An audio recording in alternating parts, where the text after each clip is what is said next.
Hey everybody, it's Jason Blaha here. Now that my two obligatory informative videos are done for the day, it's time to talk about current events in the online fitness community. And apparently, Omar Asaf has not just one, but two injuries. So let me go ahead and put on my +5 out of weaponsmithing.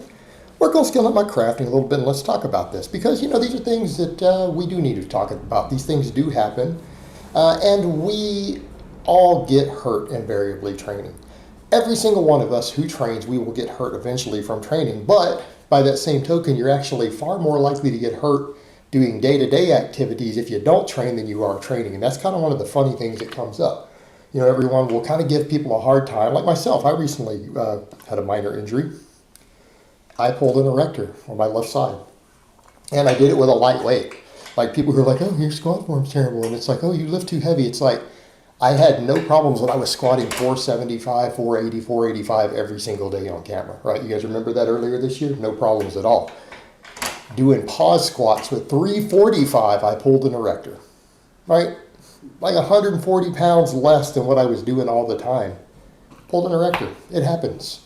It happens. But you know what? People hurt their backs and they injure themselves and tear things every single day, particularly as you start to get a little older and you're not 20 anymore. You tear and rip stuff all the time. You pull things all the time, just getting groceries, getting in and out of your car, stepping out of bed the wrong way. Welcome to reality.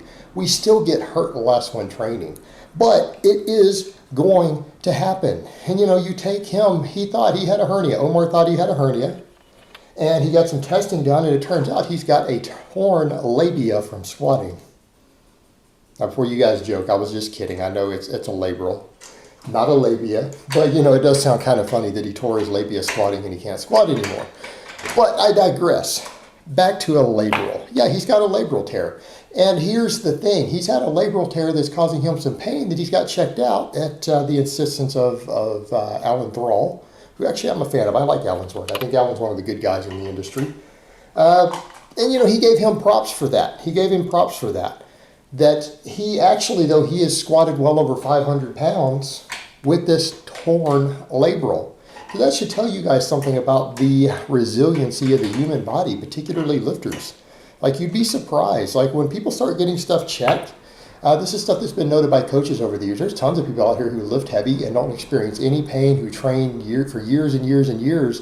And when they go get things actually checked, having torn labrals, having torn issues all through your body, even having disc herniations are actually really normal. The older you get, by the time you get to be, say, my age, if you were to go get your body checked out, even as a non-lifter or a lifter, either one, and you start finding out how many herniated discs and torn labrals and possible hernias and everything else that you have, you'd be shocked. Like, if you were to actually get every single thing checked, the amount of nagging injuries that you have by the time you hit 40 plus are going to be really, really high. It's just that most of the time we're asymptomatic. I mean, we all get hurt. And that's the thing. Omar did notice there was a difference in his hip, but he still squatted well over 500 pounds with it. Now he's going to get it all fixed and sorted. He's going to get that taken care of.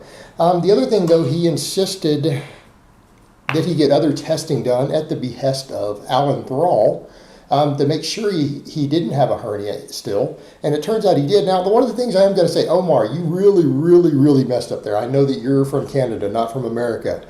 And when you were giving Alan props, you said, yeah, Alan told me that he went through something similar when he was in the Army. You can joke with him about eating jalapeno cheese. Don't call them Army, don't call them soldiers. But yeah, definitely don't call them Army. They don't appreciate that. They don't like it. They will correct you. I'm sure as soon as Alan sees it, he's probably going to send over our messenger, call him and go, like, bro, I'm a U.S. Marine, not in the Army. They take offense to that. It's just kind of funny, but it's just the way that they are. It's a little faux pas you made there. But that's okay. It was done innocently. I'm sure you didn't mean anything by it. I'm just telling you, they get a little defensive about this. They're not real cool with it. But that being said, yeah, Alan went through this while he was in the military. I has gone on to squat something like 550, deadlifts close to 600. Has he broke 600? I think he may have, after having a hernia that he got fixed. Right? He got it repaired while he was in the military. Went on to be a pretty solid lifter afterwards. And I think that tells us a lot about how resilient we can be, particularly with corrective surgeries and things like that. You'd really be surprised. And you know, a lot of people joke with this stuff. That, like with me, they're like, oh, Jason has pulled a muscle in his lower back. I'm actually pain-free now. I've been nursing it for a couple weeks. I've been doing stuff just like front squats, and I'm going to keep doing front squats as my main lower body exercise and rebuild that up. But today I actually woke up completely pain-free. I've got up, I've done stuff. You know, done a little bit of light active recovery work. I have no tightness, no pain there. And I'm just going to rebuild that area. You guys remember when I pulled a hamstring? Remember my leg kind of turned black? Had about a foot long, slightly dark bruise down my leg when I pulled a hamstring about 3 years ago. I pulled it with only like 515 or something on a deadlift. You know, it's a work set. That's not a max. Still pulled a hamstring. These things happen. They happen. And you know what? A week later, I was pulling over 500 again.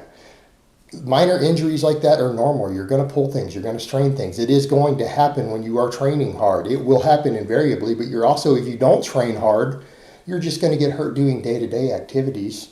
Minor injuries are normal. Now, in the case of this hernia, it looks like he said he noticed it when he was playing soccer. There's a pro tip where you guys don't play soccer, or football as they call it in the rest of the world, but we call it soccer here. You know, he felt like he noticed it playing soccer. Now, he probably didn't actually hurt himself playing soccer doing it, but I think he said he does have a brother who has got one playing soccer, so maybe soccer in his family is not a good combination. I don't know, but the thing is, he's going to get that fixed. He said that he got it checked. He does, in fact, have a hernia, but it's small enough that he's going to be able to get it fixed. They're going to just take some of his own tissue. They're going to cover it back up. He's going to be able to rehabilitate it. He's going to move forward and keep making gains. Now, I might give Omar a hard time because I don't like the direction some of the BS in his channel's gone lately. All this talk about hypertrophy work for arms, as if strength training is not going to get him where he needs to be, and he's going to make all these gains in his arms, or him endorsing these silly ass rack pulls like Strap-on Destiny. You know, some of that stuff I will give Omar a hard time about. But where I will give credit is to his work ethic. I'll give credit to his work ethic. You know, and he's looking at this saying, okay, I can overcome these things. I can get this stuff repaired. I can train around this stuff. I can rebuild myself, and I can come back next year. Next year's going to be my year. I'm going to make gains. All right, I can respect that. I mean, I could get mad at Omar for other stuff. I can say other things about him. But when it comes to something like that, you have to look at it from that perspective. He is tackling this issue. He's taking it on head first and saying, okay, I'm going to fix this stuff. I'm going to repair these things. I'm going to rebuild myself, and I'm going to come back bigger and stronger and better than ever. That's admirable. I can actually respect that. I can actually appreciate that. So I'm going to give props for that attitude, because that is the right attitude. It's exactly the right attitude. I mean, and I'm taking the same approach, and all you guys have to take these approaches. When you get injuries, they're going to happen. It's how you choose to deal with those injuries that matters, right? Are you just going to roll over and die? Are you going to quit training? Or are you going to find a way to rebuild yourself around it? Because these things aren't permanent.